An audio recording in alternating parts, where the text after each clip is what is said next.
জাতীয় সংসদ নির্বাচনকে সামনে রেখে রাজনৈতিক দলগুলোর সঙ্গে সংলাপ আয়োজন করেছেন নির্বাচন কমিশন। সংলাপে গ্রহণযোগ্য নির্বাচনের নিশ্চয়তা কিন্তু চেয়েছে রাজনৈতিক দলগুলোর প্রতিনিধিরা। তারা ইসির প্রতি আস্থা বজায় রাখতে বাস্তব পদক্ষেপ নেওয়ার দাবিও কিন্তু জানিয়েছেন তারা।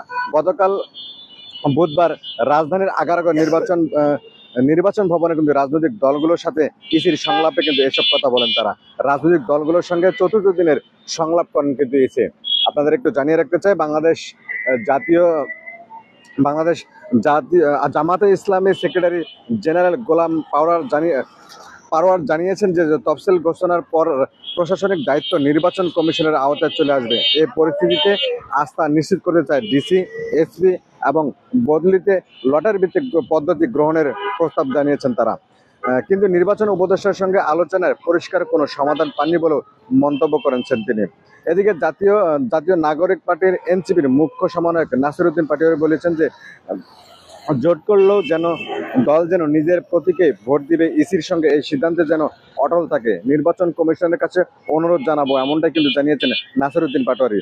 একটা সুযোগ এসেছে নিজ দল নিয়ে মানুষের কাছে যাওয়ার। প্রতিটি দলের জন্য একজন কর্মকর্তা নির্দিষ্ট করে দিলে আমরা সহজে যোগাযোগ করতে পারবো, এমনটাই কিন্তু বলেছেন। আমাদের সিরিয়াস কনসার্ন হচ্ছে ভোটের দিন যাদের বয়স 18 হবে তাদের ক্ষেত্রে কি হবে। আমাদের দাবি তাদেরও ভোটার তালিকায় নিয়ে আসা। এটা করলে তাকে ভোট দেওয়ার অধিকার থেকে বঞ্চিত করলেন, এমনটা কিন্তু মন্তব্য করেছেন নাসিরউদ্দিন পাটোয়ারি। গণভোট নিয়ে তিনি বলেছেন যে গণভোট কি প্রক্রিয়া হবে সে সুনির্দিষ্ট কোনো প্রস্তাবনা জানাবেন। এতে জাতীয় নাগরিক কমিটি অর্থাৎ আমরা কাজ করতে পারবো।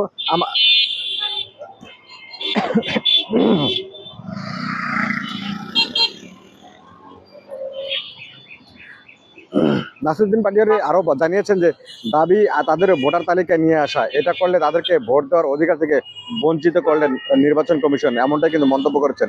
গণভোট নিয়ে তিনি আরো বলেছেন যে গণভোট কি প্রক্রিয়া হবে সেই সুনির্দিষ্ট সম্ভাবনা জানাবেন। এতে আমরা কাজ করতে পারবো, আমাদের প্রস্তুতি নিয়ে সন্দিহীন আছে, আমরা সহযোগিতা করব। অন্যরা সহযোগিতা করলেও আমরা এটা ভালো নির্বাচন করতে পারবো, এমনটাই কিন্তু মন্তব্য করেছেন নাসিরউদ্দিন পাটোয়ারি। সংলাপ প্রচারণার ক্ষেত্রে ছোট নতুন দলগুলোর লেভেল প্লেয়িং ফিল্ড নিশ্চিত করতে কয়েকটি বিধির বাস্তবসম্মত কিন্তু পরিবর্তন দাবি জানান গণসংহতি আন্দোলনের প্রধান সমন্বয়ক জোনায়েদ সাকি। তিনি বলেছেন যে প্রতীক অবশ্যই স্পষ্ট রূপে বড় আকারে ছাপাতে হবে, বিশেষত নতুন দলগুলোর জন্য। জোট গঠন করে কোনো দল জোটগত প্রতীকে নির্বাচন করতে চাইলে সেই সুযোগে রাখা দরকার। তাছাড়া গণভোট এবং জাতীয় নির্বাচনের জন্য আলাদা বুথ ও গণনা পদ্ধতি দরকার এবং কেন্দ্রে পুলিশ, আনসার, ব্যাকআপে সেনা সদস্য সুনির্দিষ্ট সংখ্যা জনসম্মুখে জানানো দরকার, এমনটাই কিন্তু মনে করেছেন জোনায়েদ সাকি। তিনি আরও বলেছেন যে ব্যাংক অ্যাকাউন্টের পাশাপাশি মোবাইল ফিন্যান্সিং সার্ভিস এবং AMFS অ্যাকাউন্ট লেনদেনের তথ্য নির্বাচন কমিশনে জমা দিতে হবে।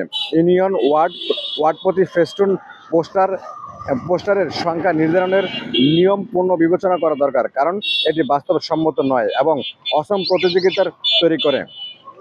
এছাড়া প্রচারণার জন্য লিফলেট যথেষ্ট নয়, প্রতিটি ইউনিয়নে ওয়ার্ডে কমপক্ষে একটি মাইক ব্যবহারের সুযোগ এবং পোস্টার বিলবোর্ড ব্যবহারের নিয়ম পূর্ব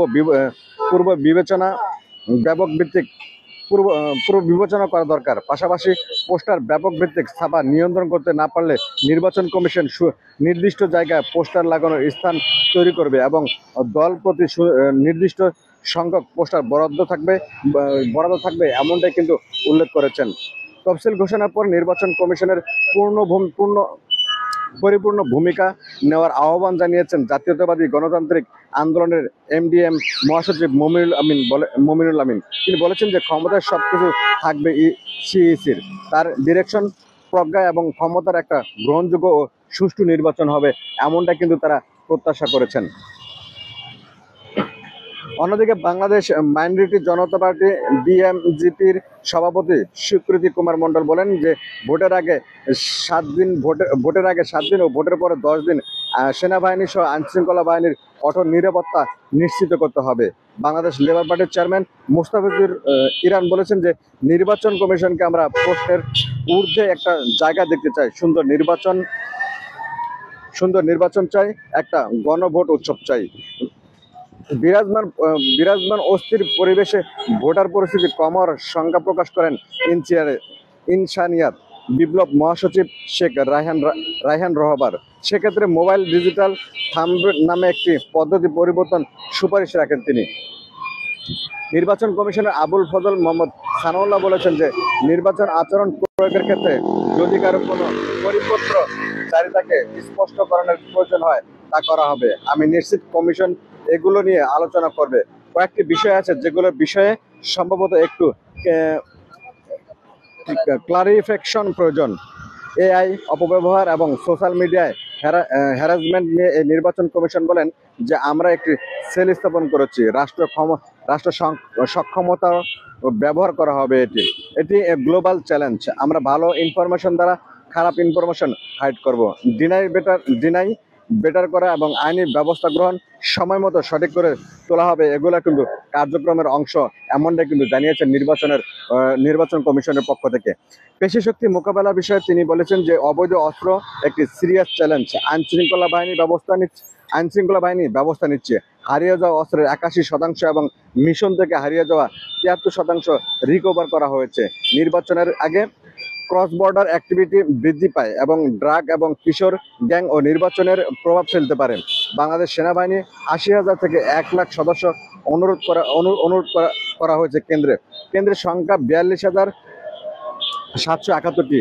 original reserve mobile team striking ফোর্সের জন্য সংখ্যাগত সীমা রয়েছে এমনটাই কিন্তু মনে করছেন নির্বাচন কমিশন। তবে সাধারণ মানুষের চাওয়া হচ্ছে সবকিছু সব সহিংসতা ভুলে আগামীতে সুন্দর একটি নির্বাচন হোক, এমনটাই কিন্তু প্রত্যাশা কিন্তু সাধারণ মানুষের। অন্যদিকে সিএসি নির্বাচন কমিশনের পক্ষ থেকে কিন্তু বলা হয়েছে বাংলাদেশে এই নির্বাচন হবে ঐতিহাসিক এবং সাধারণ মানুষ এটা সারা জীবন মনে রাখবে, এমনটাই কিন্তু জানিয়েছে নির্বাচন কমিশনের পক্ষ থেকে। এদিকে সাধারণ মানুষের সাথে কথা বলে যেমনটা জানতে পেরেছি যে তারা বলছেন যে নির্বাচন যারাই আসুক তারা সুস্থতার সহিত সব আইন মেনে তারা নির্বাচনে অংশগ্রহণ, কোনো প্রকার সহিংসতা এবং কোন্দল যাতে না হয় সেক্ষেত্রে কিন্তু আইন শৃঙ্খলা বাহিনীর প্রতি কঠোর ব্যবস্থা গ্রহণের কিন্তু দাবি জানিয়েছেন একটি পক্ষ। তবে নির্বাচন কমিশনের যে দলগুলো রয়েছে নিবন্ধিত, সেই নিবন্ধিত দলগুলো নিয়ে সুষ্ঠু একটি নির্বাচন উপহার দিবে, এমনটাই কিন্তু বলেছেন নির্বাচন কমিশন।